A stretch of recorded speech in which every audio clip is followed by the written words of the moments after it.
Բարև ձեզ սիրելի հեռուստադիտողներ, ավանդույթի համաձայն մենք շաբաթական 2 անգամ ձեր ուշադրության ենք ներկայացնում Ղազարյան vs Ղազարյան նախագծի հերթական թողարկումները։ Այս անգամ վերստին մեր մշակման թիրախում է հայտնվել Հոպլոն։ Մենք մեղավոր չենք, Պետրոսն է մեղավոր, որովհետև տեղին անտեղին էլ մարդ չի մնացե, անընդհատ այս մարդուն կանչում, բերում, ներկայացնում մշակման։ Դե մենք էլ ինչ անենք, ընդառաջում ենք Պետրոսին, հետևաբար մենք կմշակենք Հոպլո։ Բաժանորդագրվեք Antifake-ի YouTube-յան ալիքին, հավանեք եւ տարածեք այս տեսանյութը եւ վայելեք, թողնելով ձեր մեկնաբանությունները։ Բարի երկոս սիրելի հեռուստադիտողներ, մենք շարունակում ենք հետևել կարևորագույն իրադարձություններին։ Այսօր կզրուցենք Հանրապետություն կուսակցության նախագահ Արամ Սարգսյանի հետ, բարի կողմ Սարգսյան։ Աստծո բարի։ Շնորհակալություն հրավերը ընդունելու համար։ Եվ մեր հյուրը Էդգար Ղազարյանն է։ Բարև ձեզ։ Տեղին անտեղին Աստծո անում, որ չի տալի մարդու ներվերը լրիվ քայքայվում է։ Ասելա բարև, ասա բարև։ Հայաստանի վարչապետը եւ Ադրբեջանի նախագահը ստացան Զայեդ մարդկային եղբայրության մրցանակը։ Ուզում եմ ասես կարճ տեղով գնանք։ Հնարավոր է ստանալ նման մրցանակ եւ սկսել պատերազմ։ Բացառում եմ։ Դու ինչ ես կարծում։ Բացառում եմ։ Այ Պետրոս ջան, դու մեծ մարդ ես, արա։ Դու չես հասկացել մինչև հիմա, որ պատերազմները մրցանակներով են դադարեցվում։ Մրցանակը տալիս ես պատերազմի վերանում։ Վերջացավ գնաց, այցավը տանը։ Դու գիտես, աշխարհակահաղական գործոններ են, երկրների, չէ, դրանք հետա մրցանակ։ Եթե ասենք Իլհամ Ալիևը եւ Նիկոլ Փաշինյանը մուսուլմանական երկրում գնացել են մրցանակ են ստացել, ամեն մեկն էլ մրցանակի հետ միասին $1 միլիոն փող։ Դալի փողի կարիք չունի կտայրի թորնեն։ Նիկոլը փող, հարա վերջապես Ղարաբաղը հանձնելուց հետո այդ մարդուն փող տվին ռեալ, որ թաքնված չի ստվել, այստեղ ասելով չի, ես իմում 5 միլիարդ բաներ, ռեալ գրածա օրինական։ Փոխանցումով։ Հիմա վերջապես բրծավ գնաց պատեր, արա Պետրոս, ասենք օրինակ բաները։ Այս ուկրաինացիները ինչքան անֆայմ մարդիկ են, չէ։ Արա, ասենք պատկերացրու, հիմա այս Միացյալ Արաբական Էմիրություններում կանչում են Զելենսկուն ու Պուտինին, ամենքին մի հատ մրցանակ են տալի $1 միլիոն փող։ Վերջացավ։ Պատերազմը կվերջա։ Էլ ինչ բանակցություններ, էլ ինչ էս կանխոսակցություն։ Արա կանչեք մրցանակը տվեք, բրծի գնարա, մրցանակով այդ հարցերը լուծվում։ Չէի ֆայմ էլի, կամ էլ են Սերժ Սարգսյանը Քոչանդը թերել են արա տարիներով բանակցում եմ արա դե on-fire մարդիկ արա ասա Ղարաբաղը հանձնեք եթե եք ձեր մրցանակը ստանեք նստեիք էլի ինչ չի կարա անեք չի ֆայմ Նիկոլը մալաջեց դեսենց խորհրդականներ ունի սենց չէ են Սերժ Սարգսյանը Ռոբերտ Քոչյանը հələ ում հետ են դրանք ընկերություն անում Վազգեն Սարգ դա դրանց ընկերությունը Նիկոլի ընկերությունը եկի համեմատես դրանց արածը ինչ էր Գնացել են կռիվ դավ են սարքել են հայրենիք են ազատագրե պետություն են ստեղծե 30 տարվա մեջ երկու պետությունը ստեղծել են նստե արա տվեք բրծեք այցա տվեք ձեր 1 միլիոնը ստացեք հանգիստ նստեք ձեր հարցերը լուծեք հələ 1 միլիոնը ասում են էլի ինչ իմանաս էլ ինչ էր կարա ալնի ժամանակի նախ Քոչյանը չօգտը Քոչյանն այս սրա նշանակե վարչապետ արա ասա հազիվ նշանակել էր այ մարդ պահեիր արա ոնց բաց թողես ծերից արա ոնց բաց սենց կադրը Պետրոս սենց զարգացած սենց կրթված սենց փորձառու ցեմենտի գործանի դիրեկտորն էլ սնանկացրել է գործ արա ոնց բաց թողին էլ սենց կադրերին արա տենաս ինչ կարելի անել որ սրանք նորից գան իշխանությունը լրիվ վերցնեն տանկարայս երկիրը էլի մնացել է սարը քարգիդես չէ Պետրոս Դա կնշանակի, որ Ադրբեջանը չի հարգում ոչ միայն Միացյալ Նահանգներին, այլև չի հարգում տարածաշրջանի մյուս երկրների, Արաբական Միացյալ Էմիրություններին, Արաբական աշխարհին, այսինքն նման մրցանակը լրացուցիչ պարտավորություն է պատերազմ չսկսելու առումով, եւ ես կարծում եմ, որ խաղաղությունը շատ ավելի ձեռնատու է դարձել Ադրբեջանի համար, քան կարող էր դատալ պատերազմը, հետևաբար այդ անհնարին եմ համարում, որ նման մրցանակներից հետո որևէ խնդիր առաջանա։ Շատ ողջունելի է, որ Արաբական Միացյալ Էմիրությունները նման գործընթաց է սկսել։ Հոպլո ջան, մի բան հարցնեմ էլի։ Իսկ այդ Միացյալ Արաբական Էմիրությունները Վազգեն Սարգսյանին ինչի մրցանակ չէին տալի։ Հիմա օրինակ են Ղազախստանը, տեսար Նիկոլ Փաշինյանին Արցախը Ադրբեջանին հանձնելուց հետո տվեց ոսկե արծիվ շքանշան։ Վազգեն Սարգսյանին Ղազախստանը ինչի չէր պարգևատրում։ Արցախը բեի վերցել։ Պատկերացնում ես Պետրոս։ Արցախում վերցել Վազգեն Սարգսյանին ասում են Արցախի հերոս ոսկե արծիվ շքանշան։ Եվ որ Ղազախստանում է ոսկե արծիվ։ Ղազախստանում տվել են Արցախին են տվել։ Վազգենին այս մուսուլմանական երկրները Վազգենի մրցանակ տենց է ոչ մեդալ տվին, ոչ պարգև տվին, ոչ մի բան։ Մենակ Հայաստանի ազգային հերոս, Արցախի հերոս։ Մի կոպեկ փոչ են տվել Վազգենին։ Կարար չէ։ Էթար 1 միլիոն ստանար, խաղաղությունը հաստատվեր, նստեր։ Ասում ես էլի, այդպես Վազգենի սաղ սխալները մատ բեր տեղը գցի քո իմաստնությամբ, քո հայրենասիրին ինչ էր, մալադյեց դի, շատ ապրես դու, իսկական իրավահաջորդ։ Հայ արա, Պետրոս պատկերացնում ես Վազգենը այսօր լրսենան լսեր։ Եվ դա թե քաղաքական առումով նաև Արաբական Միացյալ Էմիրությունների քշիրն է բարձրացնում, քաղաքական գործոն է դարձնում։ Իմացար Պետրոս, մի հատ նոր երկիր է ստեղծվել։ Միացյալ Արաբական Էմիրություններ։ Ինքնահայտնաբեր է Կոլումբոս։ Մեր ժամանակների Կոլումբոսը մի հատ նոր երկիր է հայտնաբերել, անունը Էմիրություններ։ Ուզես մտածես Անդեմ այդ ֆրազ գաս տենաս ինչ կա չկա այդ Էմիրությունները կարող եմ այդ մրցանակել քեզ տանել, հա? Չես ձգում։ Բայց Արաբական Միացյալ Էմիրությունները նաև շահագրգռվածություն ունեն այս տարածաշրջանում եւ Ադրբեջան-Թուրքիա գազամուղի ներդրումային փաթեթի մի մասն էլ Արաբական Միացյալ Էմիրություններից է, հետեւաբար իրենք նաև ֆինանսական ներկայություն են ունենալու։ Ճիշտ է, Պետրոսյան, ճիշտ է ասում։ Միացյալ Արաբական ես իհարկե Միացյալ Արաբական Էմիրությունների ծրագրերին տեղյակ չեմ, նոր երկիր է, բայց Միացյալ Արաբական Էմիրությունները, ոչ թե Էմիրությունները, այլ Էմիրությունները Ալիևին ու Փաշինյանի մրցանակ տալու հաջորդ օրը անցկացրել են համատեղ զորավարություններ Ադրբեջանի հետ, որին մասնակցել են Ադրբեջանի նախագահը եւ Միացյալ Արաբական Էմիրությունների նախագահը։ Այդպես իրանք բերես sense պայմանավորում ենք, Հոպլո ջան, թո Ադրբեջանը համագործակցի Միացյալ Արաբական Էմիրությունների հետ, այդ տնտեսական պրոյեկտները, ներդրումները, գազամուղները, նավթամուղները, զորավարժությունները, մենք էլ կհամագործակցենք Միացյալ Արաբական Էմիրությունների հետ։ Շատ լավ ստացվավ։ Դրանց ես մեզ էլ ես։ Սա ընկավ տեղը։ Տրիպում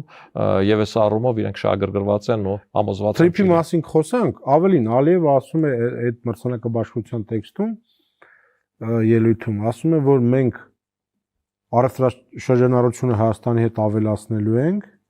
քննարկում ենք ինչպես ներուժը ավելի զարգացնենք եւ ասում է ուրիշ երկրները կարող են օրինակ վերցնել մեր խաղաղությունից։ Շատ ճիշտ բան է ասում եւ այդ ուրիշ երկրներ ասելով ամենայն հավանականությամբ ինքը նկատի ունի Ռուսաստանին մոտավորապես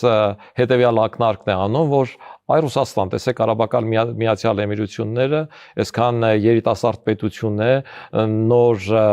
հեղինակություն ձեռք բերած, բայց իր արտգործնախարարությունը նման միջոցառում է կազմակերպում եւ խաղաղության մրցանակ է տալիս, նաեւ դրամական պարգև է տալիս։ Արա ինչ ասես։ Այն վաղ ասած Էմիրություններ։ Հիմա ասում եմ մրցանակը տալիս է արտաքին գործերի նախարարությունը։ Ay bala, արա ասես կիսը տրիվ լրիվ քո խելքին է Պետրոս, դիցանդից մի բան լսելով։ Այդ մրցանակը արտգործ նախարարության հետ կապ չունի, դա մի հատ առանձին Զայեդի հիմնադրամ կա, մրցանակը տալիս է այդ հիմնադրամը, հիմնադրամի խորհուրդը տարբեր մարդիկ են, այդ թվում Շարլ Միշելը, ով որ ստորագրեց Արցախը Ադրբեջանին հանձնելու Պրահայի հայտարարությունը,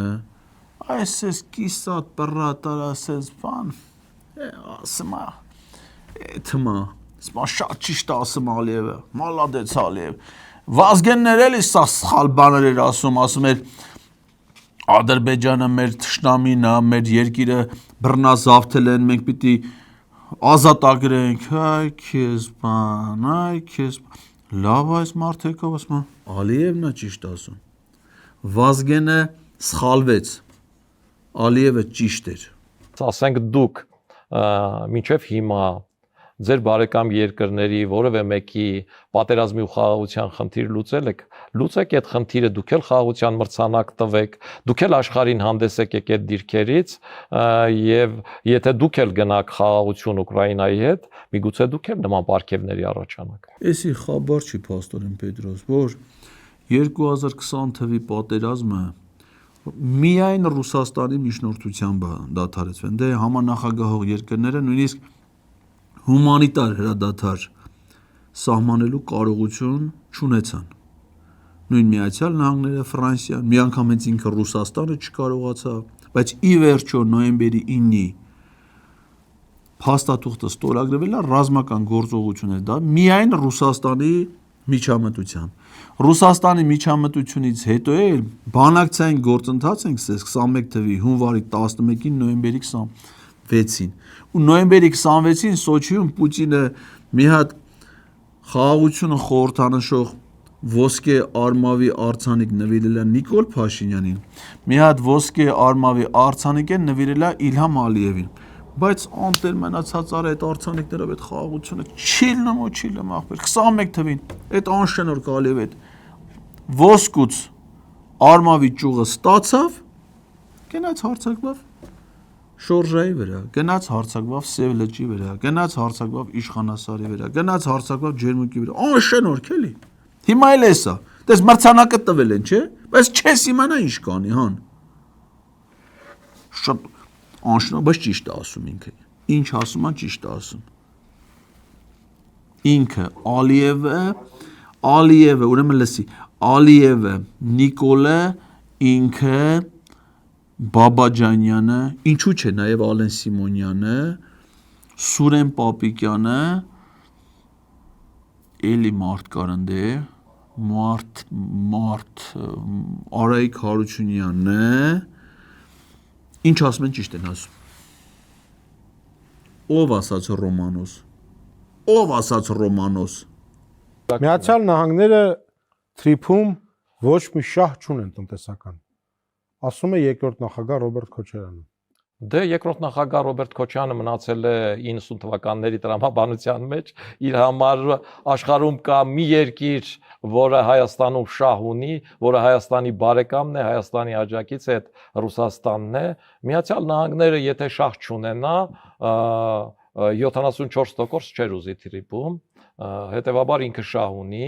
այստեղ ես ասեմ, որ իրենք ուզեցել են 100 տարով եւ ուզեցել են 90 եւ ավել տոկոս ունենալ եւ բանակցությունների արդյունքում է, որ իջել են 74%-ի եւ նաեւ համաձայնություն են տվել։ Միացյալ Նահանգները իր շահերի համար շատ լավ բանակցում են։ Պետրոս էս մարդը Քոչյան մնացել 90-ականներին, ինքը արանքը ճղե, եկավ տվեց սաղից անցավ, գնաց է հասել է 2125 թիվ։ Հիմա ասենք քեզ թվում է թե 2026 թիվը, ես էլ հոպնում, ոչ։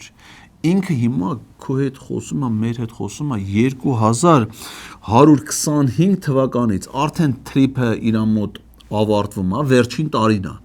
Հիմա ինքը ուզում է հասկանա ինչ կարելի անել էս թրիփից հետո, հիմա իր մոտ Պետրոս քո 150-ամյակն է։ Հիմա ասես թրիփի վրա սեղանը գցե ասում է Պետրոս ջան, հիշում ես ախպեր 2023 թիվներ, 25 թիվներ, 24, 26 դոնձի կանչում էր հարցազրույցների։ Այ ախպեր ջանը, եկավ ժամանակ անցավ, տեսար ամեն ինչը մեր ուզածով ոնց է լավ։ Կենացդ Պետրոս ջան, Աբրես ախպերջան, ու քո 150-ամյակը էս մարդանաշ։ Հիմա ինքը առաջ սաղ մնացել են հետ, ամենքը մի թվի վրա։ Ինքը արանքը ճղել է, շատ պրադվինուտ է, շատ զարգացած մարդ է։ Մարդ ապագայից։ Քոչարյանը նաև ասում է, որ այն հսկայական գումարները, որ ասելու է, որ ներդրվելու են, դուք ներկայացնում եք, տեղ չունեն 42 կիլոմետրում։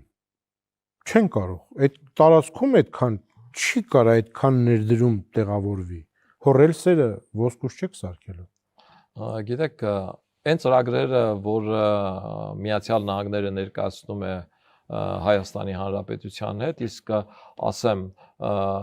ատոմային էներգետիկայի հետ կապված խնդիրները ստորագրվում է պետություն համատեքստում։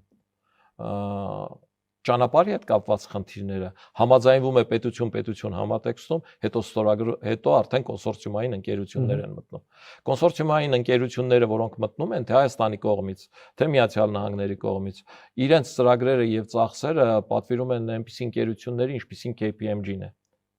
Ոչ պակաս։ Իսկ այդ ընկերությունները իրենց վարկանիշը վաստակում են նրանով, որ եթե իրենք 5 տարվա կանխատեսում են անում տնտեսական հաշվարկ եւ գումարի ներդրում, ապա այդտեղ վճարած մասը հաստատ գիտի, որ 5 տարի հետո ինքն իր շահույթը հետ է ստանալու։ Ես չեմ կարծում, որ Ռոբերտ Քոչարյանի գիտելիքները տնտեսության ոլորտում ավելին է, քան KPMG ընկերությանը։ Լսի, բա եթե KPMG-ն կա, KPMG-ն խառնում է, ամեն տեղից մի բան լսել է, էլի։ Բայց եթե KPMG-ն կա, Քոչարյանը կա, դու կայիր։ Ժամանակին Քոչարյանը քեզ վարչապետ նշանակելուց ինչի՞ մի հատ չհարցրես KPMG-ին, ասեր ինչ կանխատեսում եք անում։ Սրան կարելի է նշանակել վարչապետ թե չէ։ Օրինակ, մի հատ հələ ձեռը դիր մատանիիդ ասա, էլի, որ Քոչարյանը KPMG-ից խորհրդատվության դիմեր, ասեր հəլես մարդու կենսագրությունը նայեք, իր IQ-ն նայեք ու ինձ ասեք, սրան ինչ պաշտոնի կարելի է նշանակել։ Քու կարծիքով KPMG-ն ինչ եզրակացություն էր տալ։ Օրինակ,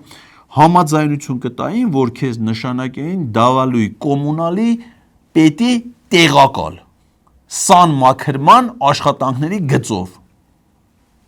Ես ինչքան որ KPMG-ին հասցրել եմ ճանաչել, իմ կարծիքով այտենց եզրակացություն նրանք չէին տա։ Չէին տա։ Հիմա էսի եկել է KPMG-ը իմացե ինչ բան է ու մեխանիզմներ է բացատրում, թե այ Պետրոս, այդ Քոչարյանը որ ասում ճիշտ է ասում։ Այդ գնացքի գծերը հանած է, հողային աշխատանք ընդե արած է, ժամանակին եղել է ընդամենը 42 կիլոմետր գնացքի գիստի տեղադրեն, Ադրբեջան իր մասում արի վերջա։ Ամեն կիլոմետրի վրա մաքսիմում թող ծախսվի $1 միլիոն, 42 կիլոմետրի լավ 40 միլիոն, 8 միլիոն է թողնի, չգիտեմ, ընդ բուտկա դնեն այդ աշխատողների բան։ Այդ քեզ է լավ 50 միլիոն $50 պիտի տնեն, ընդամենը մի հատ երկաթ գիծ սարքեն։ Ինչ ներդրումներ, ինչ Ամերիկա։ Դրա այդ եղածի էլ 74% փող ամերիկացիներն են վերցնելու, 26% գցեն սրանց ձեռը։ Ճիշտ է ասում։ Էնի ճիշտ է ասում, էս հիմար դուս է տալի։ Միշտ էլ տենց է էլ։ Հետո էլ ասում մեզ փող են տալու։ Փողն էլ ինչքան պիտի կոպեկներ։ Հենա օթային տարածքը վաղուց Հայաստանը բացել Ադրբեջանի համար։ Ալիևն էլ ասում է դա մեր օթային Զանգեզուրի միջանցքն է։ Հիմա կառուցում ենք ցամաքային սա։ Գիտես չէ Հայաստանը ինչքան փող են։ Տարեկան $150,000։ Տիկին Աննայի Lexus-ը դրանից թանկ է։ Դա էլ Հայաստանի ստանալիք փողն է։ Եվ ես իմ տնտեսական գործունեության պատվերները Ռոբերտ Քոչարյանին երբեք չէի տա։ Մյուս նախագահ Սերժ Սարգսյանը հարցին ինչպես եք վերաբերվում թրիփին, ասեց հələ չեմ հասկանում։ Ամեն դեպքում անկեղծ է, բայց իմ կարծիքով կա հետևյալ բանը։ Սերժ Սարգսյանը իր իշխանության ժամանակ հասկացավ, որ տնտեսական զարգացման ուղղությունը Հայաստանի եվրոպական շուկա մուտք գործելու մեջ է, եւ այդ ժամանակ այդ ուղղության վրա էր նաեւ Սերժ Սարգսյանի վարչապետ Տիգրան Սարգսյանը, ով հիմա ռուսական համապատասխան ստրուկտուրաներում է, բայց ինքը խոստովանեց, որ ինքը անվտանգությունը, մասնավորապես Լեռնային Ղարաբաղի նկատի ուներ, ավելի գերադասելի է համարում, քան տնտեսականը, եւ մի գիշերվա մեջ որոշեց մտնել ԵԱՏՄ։ Դրանից հետո ռուսները Սերժ Սարգսյանին չներեցին։ Արա ես ինչ էր խոսում Պետրոս։ Արա ես լրիվ այս հələ ասեք խոսում եմ, լսում ես թե ձենա դուս գալի, մտածում ես մարդա խոսում է, չէ՞։ Հետո հենց որ սկսում ես ասես, ինչ էր ասում։ Ոչ մի ասած իրը չի բռնում։ Ասում է Սերժ Սարգսյանը եւ իր հետ աշխատած վարչապետ Տիգրան Սարգսյանը եվրոպական գծի մեջ էին, մտածում են, որ Եվրոպայով պիտի զա։ Հիմա Տիգրան Սարգսյանը ռուսական կազմակերպություններում աշխատում։ Այսինքն ստացվում է, որ ռուսները իրանց ամենահեղինակավոր կազմը Տիգրան Սարգսյանը հիմա է հələ բանկի նախագահի տեղակալ Եվրասիական միության։ Այն ժամանակ ընդհանրապես խորհրդի նախագահներ այդ կազմը։ Այսինքն ռուսները համաձայնել են, որ Եվրասիական միության խորհուրդը ղեկավարի հերիք չի ոչ թե ռուս, այլ հայ։ Այն էլ մի վարչապետ, որը ձգտել է Եվրոպական միության հետ։ Հետն էլ ասում է Սերժ Սարգսյանը մի գիշերվա մեջ Եվրոպական միությունից հրաժարվավ, եկավ, մտավ ԵԱՏՄ, որի համար ռուսներն իրան չեն ներում։ Բա Իքն է ասում է ռուսները չեն ներում, որ Սերժ Սարգսյանը մի գիշերվա մեջ եվրոպացիներից թարգեց եկավ դարձավ Եվրոպա։ Չեն ներում ռուսները, ասում են այ Սերժ, դու ոնց եկար մտար մեր Եվրասիական տնտեսական միություն։ Ոնց դու մի գիշերվա մեջ հրաժարվեցիր Եվրոպական մենք դու չես ներվելու, չես ներվ, այսպես բաներ են ասում ռուսները Սերժ Սարգսյանին։ Արա իսի լուրջ եմ ասում, Պետրոս, սրան պետք է մենք լավ պահենք, արա սրան մենք պետք է լավ պահենք։ Ես ասում եմ, խի ես շուշուտ կանչում, բայց երևի ճիշտ ես անում, որ շուշուտ ես կանչում, վաղն է կանչես։ Ամեն օր չէ, ամեն օր շատ շաբաթ մեկ կանչի։ Մեկ այն կանչածը հյուրերը ես տամ իշեն։ Էսի շատ էլ լավ է։ Եվ այս ընտրություններում ասում են, որ ռուսների տեխնացուն Ռոբերտ Քոչարյանն է, կարող է ինչ-որ առումով նաև Սամվել Կարապետյանը դիտվի կամ որպես օժանդակող դիտվի, ռուսների տեխնացուն է նաև Արթուր Վանեցյանը, այդ որոշված է, այդ երկուսը հաստատ որոշված են իրենց մոտից, բայց Սերժ Սարգսյանի անուն ռուսական կողմը որևէ կերպ չի տալիս։ Անկախ նրանից հանրապետական կուսակցության անդամները ինչքան էլ կարևորում են Ռուսաստանի դիրքորոշումը, բայց միևնույն է Ռուսաստանը այս համատեքստը հանրապետական կուսակցության այդ ներուժը, որը ինքն ունի ամբողջ Հայաստանով մեկ գրասենյակներ ունի, չկա գյուղ, որում հանրապետական կուսակցության անդամ գյուղապետ եղած չլինի, բոլոր տեղերում այդպես է ու այս գյուղապետերի համար կռիվ է գնում, որովհետև հանրապետականը ինքը пассив է իրեն պահում։ Իսկ հանրապետական կուսակցությունն էլ արտաքին քաղաքական աջակցության պահով Ռուսաստանից այս աջակցությունը չունի, Միացյալ Նահանգներից էլ այն վստահությունը չունի։ Դրա համար չգիտի, լավ։ Դրա համար չգիտի, դրա համար դեռ չի կողմնորոշվել։ Եվ ճիշտ բառ է օգտագործել, չեմ կողմնորոշվել, որտեվ պիտի հասկանալ այս պարագայում ինչ է անում։ Ասենք Չինաստանը այդ նույն Ռուսաստանն է, միգուցե Հնդկաստանը։ Մաթելը ստե կանգնում Պետրոս ուրեմն նա ինչ ասում։ Հələ սրա ասած ընդհանուր բաները ամփոփում են։ Սերժ Սարգսյան, Ռուսաստան ունի տեխնացուներ, հանրապետական կուսակցությունը ունեցել է գյուղապետեր, հանրապետական կուսակցությունը բոլոր գյուղերում ունի գրասենյակներ, Չինաստան, Հնդկաստան, Հայաստան, այսինքն ամեն տեղից մի բան լսել է, խառասում է, թե ասենք Հնդկաստանը Սերժ Սարգսյանի հետ ինչ կապ ունի,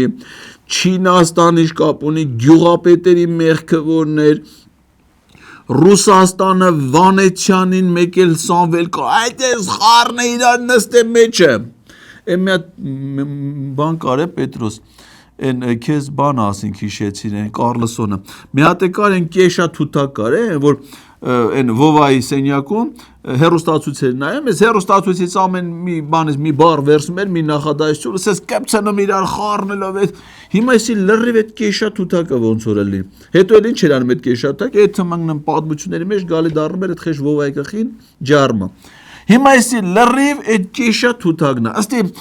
մի օր թռա հասա Հայիթի, այդ էս խոսում է Չինաստան բանը, տենց KPMG գյուղապետ, Հնդկաստան, Սերժ Սարգսյան, ասած գնաց։ Արա լավն է, բայց Պետրոս լուրջ եմ ասում, սա լավ զբաղվելու։ Մեր հաղորդման համար սա մուրազա։ Ասենք չգիտեմ քո հաղորդման համար ոնց, բայց որ դու սրան կանչում ես, բերում ես Ղազարյան versus Ղազարյանի համար,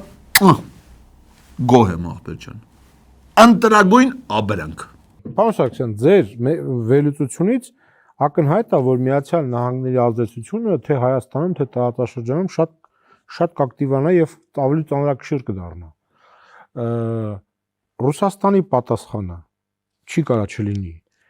Դա Քոչարյանն ու Կարապետյանն են։ Իմ կարծիքով Ռուսաստանի պատասխանը Քոչարյանն է, որովհետեւ Ռուսաստանը այլ ազդեցություն Հայաստանի քաղաքական դաշտի վրա ունենալու քան 2026 թվականի ընտրություններին գործող իշխանությանը իրեն հաճո տեխնացիայով փոխելը չունի եւ իրենց հայտարարությունները Ռուսաստանի կողմից Լավրովյան, Մարիա Զախարովայի այս վերջին ակտիվացումները, սրացումները գալիս են դրան, որ իրենք նույնիսկ կասկածում են, որ 26 թվին կհաջողեն, դրա համար ասում են, այ կեղծրելու են ընտրությունները, այնպես ինչպես Մոլդովայում կեղծեցին եւ մենք դրանք թույլ չենք տա։ Ես կարծում եմ, որ տնտեսական դաշտում մենք կարողացել ենք հասնել նրան, որ Ռուսաստանին, քանի որ Հայաստանի հետ ընդհանուր սահման չունի, այնպես ինչպես Ադրբեջանի հետ, որտեղ նաև, ասենք, լեզգիներ են ապրում, որոնք իրենց լեզվով ասած ծայրահեղականներ են։ Էլի խառնեց։ Ռուսաստան, Ադրբեջան, լեզգիներ, սահման։ Ռուսաստան ազդեցությունն, այ Պետրոս, արա նա սկսենք դրանից Ռուսաստանի ինչին է պետք է ազդեցություն ունենա։ Հայաստանի հենց քարտեզուն է, չէ՞ Պետրոս, հələ մի հատ բացի նայ Ռուսաստանը, մեկի Հայաստանը։ Ասենք որ Ռուսաստանը Հայաստանում ազդեցություն չունեցավ։ Մի ռուս իր կյանքի, կենցաղի, գործունեության վրա կզգա այդ բացակայությունը։ Գործում եմ տենց ռուս չկա։ Եթե ազդեցություն ազում մի երկիր, որ Հայաստանի տարածքում երկու ստացիոնար ռազմական ստորաբաժանում ունի, մի հատ ռազմաբազա, մի հատ անվտանգության դաշնային ծառայության սահմանապահ զորքեր, էլ չեմ ասում կապիտալ ներդրումներ, էլ չեմ ասում ենթակառուցվածքներ, գազամատակարարման համակարգ, երկաթուղի, բանկային համակարգ, ասենք էլ ինչ ազդեցություն պիտի ունենա։ Այդ մենք պիտի ձգտենք, հասկանանք, թե մեր շահերը իրանց հետ ինչքանով է առնչվում, ինչքանով է օգտակար։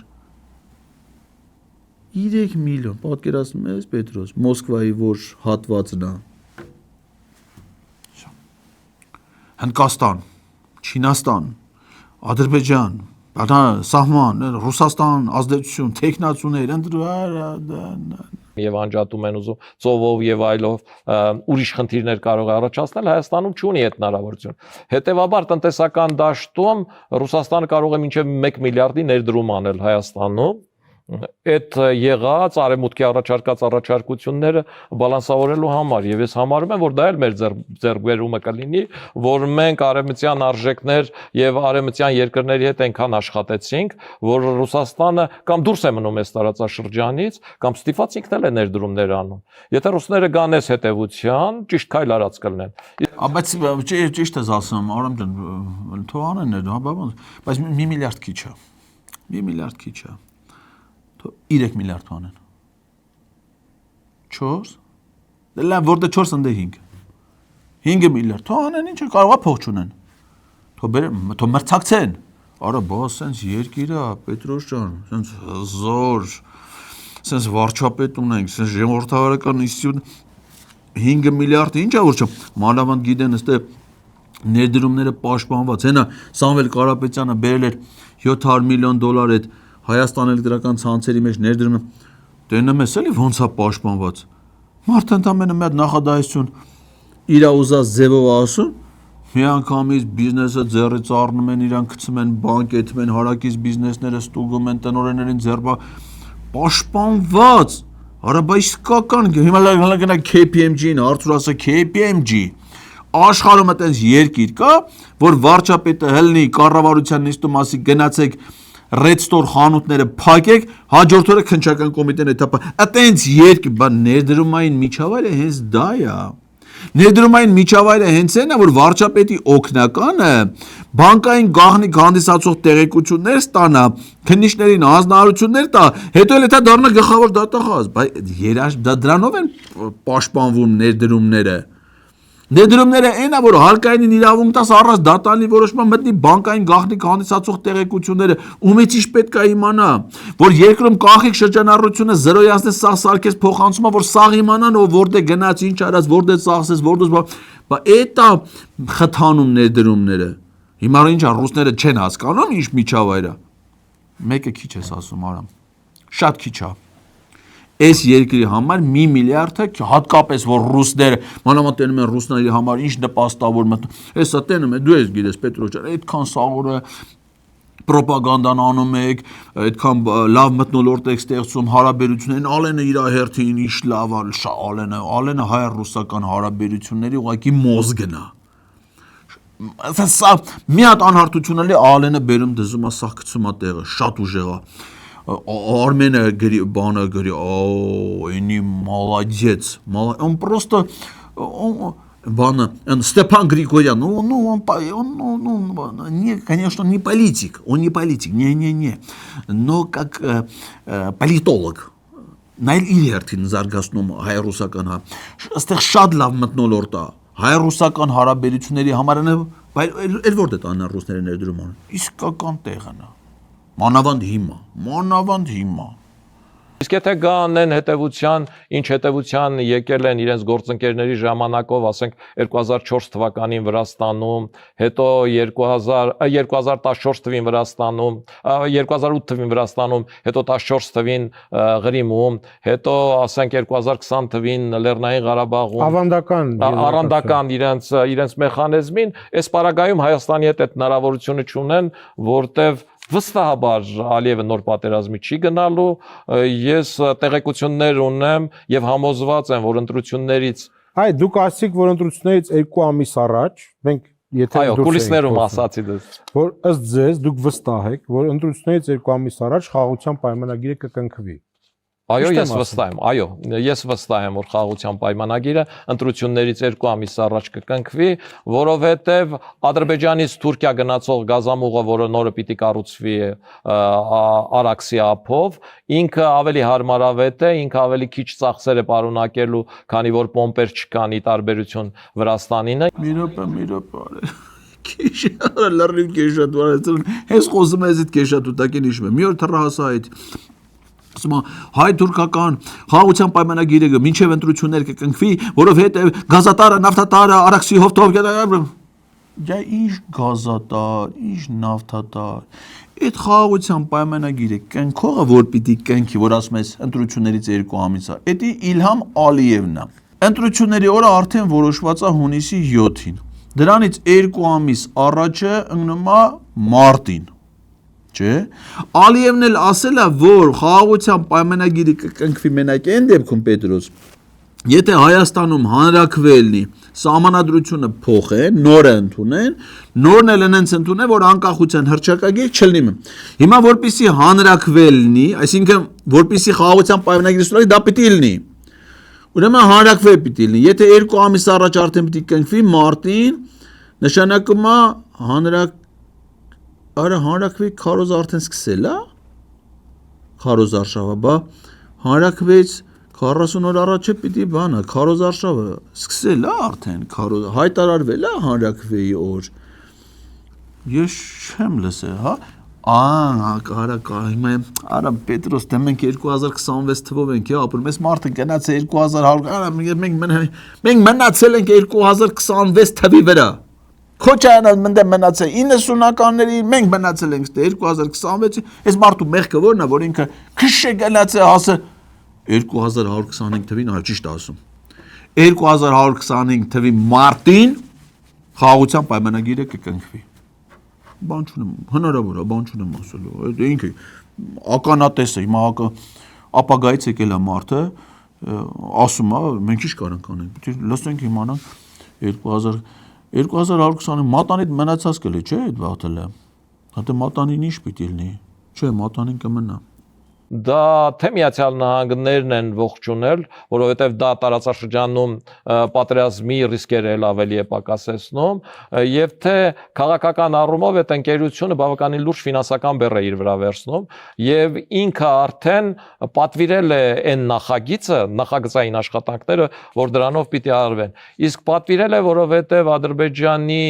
նախագահը վստահեցրել է Միացյալ Նահանգների, Արաբական Էմիրությունների այդ գործընկերոջը իրենց ֆինանսական պարտներին։ Չէ, Պետրոս, այդ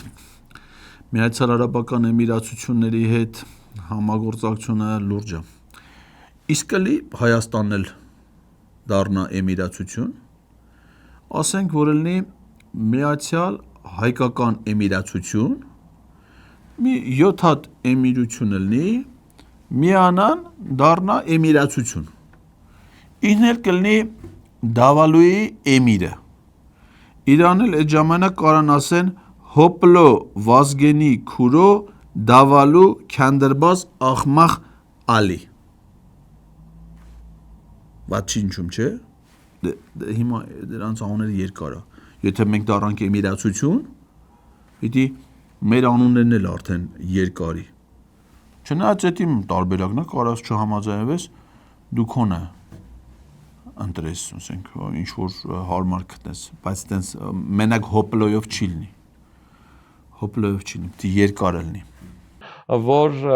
ընտրություններից 2 ամիս առաջ խաղաղության համաձայնագիրը ստորագրվելու է եւ Հայաստանի այս խորհրդարանն էլ գործող խորհրդարանը դա վավերացնելու է, այնպես որ անկախ նրանից հաջորդ խորհրդարանը ինչպիսին կլինի, միևնույն է, այս արդեն վավերացված է լինելու ու այդ չի փոխվելու, հետեւաբար վստահաբար պատվիրեք նախագիծը եւ այդ վճարումներն արեք։ Այսինքն սա բավականին տրամաբանական է։ Իսկ 2126 թվին այս ինչեր է եղել։ Ինչ էր ալելու։ Ասում է այդ պայմանագիրը ոչ միայն կկնքվի խաղաղության, այլ խորհրդարանը կվավերացնի։ Պետրոս գիտես չէ՞ որ մեր սահմանադրությամբ խորհրդարանը կարա վավերացնի միայն այն միջազգային պայմանագրերը, որոնք որ սահմանադրական դատարանում քննության են ենթարկվել, եւ դատարանը դրանց եզրակացություն է տվել։ Սահմանադրական դատարանում մենակ միջազգային պայմանագրերը քննելու ժամկետը 3 ամսվա ժամկետում բերի։ Արա սա փաստորեն գիտի, որ ոչ միայն կկնքվի պայմանագիրը, այլ ինքը գիտի, որ սահմանադրական դատարանն էլ արդեն դրան կտա դրական եզրակացություն, դրական եզրակացությունից հետո էլ ազգային ժողովը կվավերացնի։ Այսինքն, այդ դու սա գիտես, դու գիտես, թե սահմանադրական դատարանը ինչ որոշում կարա կայացնի։ Այդ է շասի Պետրոս, այդ հանկարծ ինձ վրա շարժանեք, ընձի չտանեք դատեք, աղբեր ջան, ընձի իմ դատանձի հերիքա, ես իրան սաղի ցավը տանեմ, էդի հոպլոնը ասե։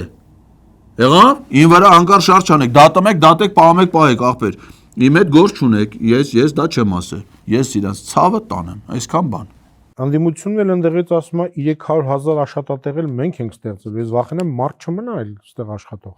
Ամենայն հարգանքով բոլոր այն կուսակցություններին, ովքեր տեսնում են, որ Հայաստանը աշխատատեղի խնդիր ունի եւ պիտի աշխատատեղ բերեն, պիտի ասեմ, որ Հայաստանում խնդիրը աշխատատեղերինը չեն։ Խնդիրը լավ վճարվող աշխատատեղինն է, հակառակ դեպքում 100,000 հնդիկը Հայաստանում չէր աշխատի։ Ես վստահեցնում եմ ձեզ, որ ամառվա սեզոնին Արարատյան դաշտավայրում մեր գյուղատնտեսական տնտեսություններում աշխատողի պակաս կա եւ աշխատող գտնելը, որը օրը 10,000 դրամով բերք հավաք պիտի անի, մեծ խնդրեմ է։ Վստահ եմ ասում, ու այդ կարգի սուտ չեմ կարող ասել, որտեղ մարդիկ լսում են, նայում են առավել եւս ձեր հաղորդումները։ Այստեղ խնդիրը բարձր վճարվող աշխատատեղերի մասին է, եւ պիտի այդ աշխատատեղերը լինեն այնպիսին, որոնք Հայաստանի տնտեսությանը տնտեսական թռիչքային աճ ապահովեն։ Այն տարբերակը ինչը իրենք առաջարկում են չինական այդ վարկերով։ Չինաստանը նման վարկեր տրամադրում է տվյալ պետության բյուջեի 8%-ի չափով։ Այսինքն Հայաստանին 1 միլիարդ դոլարից ավել վարկ չի տրամադրի։ 1 միլիարդ դոլարը մաքսիմումը կարող է ապահովել մաքսիմումը այդ ասեմ տրիկոտաժագործության, ասենք այս ոլորտի համար ամենաշատ մարդը ապահովում է հավաքման արտադրամասերը, հեռախոսների հավաքում, կոմպյուտերների հավաքում եւ այլ։ Դրանից հետո երկրորդ տեղում տեքստիլն է։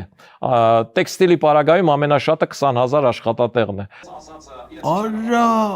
Արա Պետրոս բռնացրի ես քեզ։ Արա փաստորեն են Նարեկ Կարապետյանի հարցազրույցին է որ ասում էր ամեն մի աշխատատեղի ստեղծման համար պետք է $50,000 ներդրում, փաստորեն այդ հիմարությունը դու սրանից էի լսե։ Բա էս ասում, արա $1 միլիարդ ներդրումով կարա լինի մաքսիմում 20,000 աշխատատեղ։ Բա 1 միլիարդը որ բաժանում ես 20,000-ի, նոմա $50,000։ Արա բռնացրի, ես էլ ասեմ Պետրոսը հիմարությունումից լսես տենդե խոս։ Արա տոշնիա։ Հիմա տենում ես Պետրոս, ինքը էս մարդը էլի, բանը Սամվել Կարապետյանի սխալա հանում ներդրումների եւ աշխատատեղերի ստեղծման հարցում։ Սամվել Կարապետյանը ինչա հասկանում, Պետրոսյան ներդրումն ինչա աշխատատեղ։ Արա այս մարդն հասկանում, արա գիտես ինչ ուղեղ ունի, արա գիտես ուղեղը միլիոնի տակ աշխատում է Պետրոս։ Ես արել արա այսքան բաները Չինաստանը, Հնդկաստանը, Գազատարը, սա ինքն ասած չէ։ Ռուսաստանը, Միացյալ Նահանգները, Վենսը, սա գիտի այ ախպեր։ Սամվել Կարապետյանը ինչ է հասկանում։ Դրա համար դες հաշվարկների մեջ արա ոնց բռնեցրինք մեզ Պետրոս արա սրան մենք։ Ամ դրա բռնեցինք ամ քեզ։ Արա խելքը տալիս ես, այսքան մարդ կար աստի։ Գնացել ես խելքը տվել ես դու սրաները։ Այսինքն իրենց ասած իրենց չինական վարկով գումարը մաքսիմում 20,000 աշխատատեղի է։ Ավելին իրենք չեն կարող բերել։ Նավթամշակման ոլորտում են, որ իրենք ասում են 1 միլիարդը 600-800 աշխատատեղ է։ Արդյունաբերության ոլորտում 8,000-ից 10,000 աշխատատեղ է։ Եթե նույնիսկ միջինով հաշվում ենք, իրենց ասած 300,000 աշխատատեղի համար ոչ պակաս 30-35 միլիարդ $, ներդրում է անել պետք, նման գումար ոչ միայն Չինաստանի այդ բանկը չի կարող տալ, նաև չի տա, որովհետև Հայաստանի բյուջեի չափը այնքան է գերադասում, որ դրա հետ վերադարձը դառնում է անիրատեսական։ Պետրոս այս մարդու հետ տնտեսական հարցերը ոչ մեկ չի կարա վիճի։ Սա շատ լուրջ տնտեսագետ է, շատ, հետո պրակտիկ։ Ինքը մինչև վարչապետ լինելը ու վարչապետ պաշտոնից հեռացվելուց հետո, գիտես ինչ, Արարատի ցեմենտի գործարանի տնօրենն է։ Գիտես ինչ է եղել Արարատի ցեմենտի գործարանը, որովհետև Վազգեն Սարգսյանը Արարատից է եղել, որպեսզի դե Վազգենի կենթանության օրոք սրա գոյության մասին ոչ մեկ չգիտեր, որովհետև Վազգենն ամենալավն էր ճանաչում, որպեսզի խայտարակ չլինի, որ ասենք պատկերացնում եք միտեղ տանային, ասային, էսի Վազգենի աղբերն է, խայտարակությունն ոնց է ալը։ Դրա համար Վազգենի կենթանության օրոք սրա գոյության մասին ոչ մեկ չի մա, շատ քիչ մարդ կարող է ասել ու ասելա որ տնից դուրս չգաս, բանը գյուղից դուրս չգաս, այդ գյուղը ամենալավ Արարատում ամենալավ գործ ցեմենտի գործան դիրեկտոր։ Այդ տվել են սրան ասում են տնից դուրս մի արի, մենա մամայի պապայի մոտ գյուղից դուրս մի արի, որ խայտարակ չլինի։ Ու նենց է աշխատել այդ գործանում, որ այդ գործանը թալան է, պարտքերը հավաք է կախին, որ այդ գործանը ծախելուց պարտքերն էլ հետ ծախել են, որ մի ձևի կարողանա դրանից բռնեն։ Այդ ինքն է։ Հիմա ինքը Սամվել Կարապետյանին, որը աշխարհի ամենահարուստ հայն է ու բոլոր հայերի մեջ ամենամեծ գործատունը, որ ստեղծել է ամենամեծ թվով աշխատատեղերը, ել որ երկրում ասես, Ռուսաստանում, Հունաստանում, Միացյալ Արաբական Էմիրացություններում հələ ինքը ոչ մի բան չարես Սամվել նոր պիտի անեն դե, բայց Էմիրություններում, Հայաստանում ամենամեծ գործատուներից է հիմա հոպլոն Սամվել Կարապետյանի սխալ է հանում հաշվարկների մեջ թե ոնց պիտի ճիշտ տնտեսություն վարել պիտի Սամվել Կարապետյանը հոպլոից հարցնի թե ճիշտ տնտեսություն վարելը որն է որտե ներդրում անի աշխատատեղ որտե ստեղծի արա հաշվարկի մասնագետ է սա չոտկի խելքելը վրից հետո մա Պետրոս քեզնից խելոք է ասեմ մացի քեզնից խելոք է Ու կարող է դա անել միայն գաղութային կախվածության մեջ գցելու առումով, դա էլ չի անելու միանշանակ։ Այսինքն սա բացարձակ ոչ իրատեսական ծրագիր է։ Հայաստանի Հանրապետությունը պիտի ստեղծի այնպիսի աշխատատեղեր, ինչպիսին ասենք առաջարկում է Միացյալ Նահանգները, որոնք հիմնականում նոր տեխնոլոգիաների ոլորտում են, Nvidia-ի արհեստական ինտելեկտի հետ կապված եւ ամենակարևորը, որը կարող է իմ ասած Հայաստանի 8 միլիարդանոց բյուջեն սարքի 200 միլիարդ կերար, որ ասում էի, ասում անիրատեսական է Սամվել Կարապետյանի ծրագրերը 300,000 աշխատատեղ ստե, բայց իրատեսական է, որ ինքը Հայաստանի 8 միլիարդ դոլարանոց բյուջեն կսարքի 200 միլիարդ։ Պատկերացնում ես 25 անգամ ավել։ 8-ա հիմա։ Մի անգամից դառնում է 200 միլիարդ։ Արա Պետրոս, բայց ինչ ենք անելու մենք այդ փողը։ Հոպլոտ ջան, մի կլի 100 էլի գոնե, ասենք այդ դեմի տարիները 100 էլի, մի քիչ աշները սովորի, մի քիչ հարմարվենք, բան նոր սարքես 200 էլի, 8-ից 100 ավելի հեշտ, ավելի դժվար կլինի, եւ որ 100 էլի, արդեն 100-ից 200 էլի ավելի հեշտ կլինի։ Այս շատ մի բան արա էլի մեզ հավեսի գցի։ Բեր սկզբից մի քիչ համեստ էլի 8-ը սարքի 100, մի քիչ դրան սովորենք, նոր 100-ը կսարքես, պատկերացնում ես Պետրոս, որ Հայաստանի բյուջեն 8 միլիարդի փոխարենելն է 200 միլիարդ, այսինքն 25 անգամ ավել։ Դու հիմա տարեկան ինչքան աշխատավարձ ես ստանում։ 44 միլիոն դրամ, ճիշտ է, տարեկան։ 44, 25 անգամ կավելանա։ Գիտես ինչքան է դառնալու Պետրոս քո աշխատավարձը։ Կլինի 1 միլիարդ 100 միլիոն դրամ տարեկան։ Նորմալ է։ Կամ 2 միլիոն 894 հազար դոլար։ Էդիկը հոպլոն էլա վարչապետ Պետրոս։ Իմացի հաջորդ տարի քո աշխատավարձը 25 անգամ 44 միլիոն դրամ է ստանում, մի անգամից կստանաս 1 միլիարդ 100 միլիոն։ Հա, ո՞նց է։ Ասա, ո՞նց է։ Ու այդ են սաղին։ Ռեալ, պրագմատիկ, չոտկի, ճիշտ հաշվարկով, սառը գխով, ճիշտ դատողություն ու արել է, որ ասենք ասես ապուշ դուսա ոնց պիտի դες բան մարդը վարչապետ է եղել, մարդը ցեմենտի գործանի տնօրեն, հիմա ասենք որ ցեմենտի գործանի տնօրեն է եղել, ընկերության շահույթները քանի միլիոնի վնաս է դարձրել, ռեալ է, չէ՞, դա խոսուտ չի, 25 անգամ առնվազն վնաս տված կլի ցեմենտի, ու հայ չի պես տված կլի, փորձառու մարդ է, այդքան վնաս որ տվել է, հիմա չգիտի դա ոնց են անում, շատ լավ գիտի, մնում է իրան այդ հնարավորությունը, որ վարչապետը, հենց այդ հիշի այս մարդու պաշտոնավարման շրջանում, մի քանի ամիս աշխատեց, մի անգամից Հայաստանի բյուջեն, տանվեցել է 25 անգամ ավել, Քոչարյանը շփոթվավ, տեսավ չի աղբեր, ասում այսքան փողը մենք ինչ պիտի անենք, հանես գործից, որ դեմն առնի, ընենց էր զարգացնում մեր երկիրը, որ այդ Ռուսաստանից կապերը խզել էր, շուռ էր տվել Ամերիկայի վրա, զարգանում այդպես գլխապտուտ ես եղել եմ, դա հիշում եմ, սաղս էլ հիշում ենք։ Քոչարյանը հանեց, որ դեմն առնի, զարգացման տեմպին չէր դիմանում։ Պրակտիկ թե չեկել է Սամվել կար մի բիզնեսից ինչ հասկանում Պետրոշը, ինչ գիտի նա աշխատատեղն ինչ բանը, ներդրումն ինչ բանը։ Սես մարդկանց հետ մենք պիտի գործ բռնենք։ Դες քանի բան ասած։ Չճունեք դու Հնդկաստանի մասին լսած կայիր։ Երեց ասած Հնդկաստանը թո Սերժ Սարգսյանին օգնի, որ հանրապետականի նախկին գյուղապետերը, որոնք ունեն գրասենյակ ընտրուլ։ Երեց սա պատկերը դրես դեմներես։ Ում մտքով էր անցե։ Իսկ այդ դեպքում մեր հետ որևէ մեկ անկլավներից չի խոսելու։ Իսրայելի բյուջեն 210 միլիարդ է, այսօր տեսեք հարևանների հետ Իսրայելը ոնց է խոսում։ Պիտի վստահաբար ասեմ, որ կիսահաղորդիչների արտադրությունը 5-ից 6 տարում, մաքսիմումը 10 տարում Հայաստանին նման հնարավորություն են տալու։ Նայեք Nvidia-ն 2020 թվականին ունեցել է 5 միլիարդ բյուջե։ 2025 թվականին ինք ունի 300 միլիարդ բյուջե։ Չէ, всё, վերջ, արդեն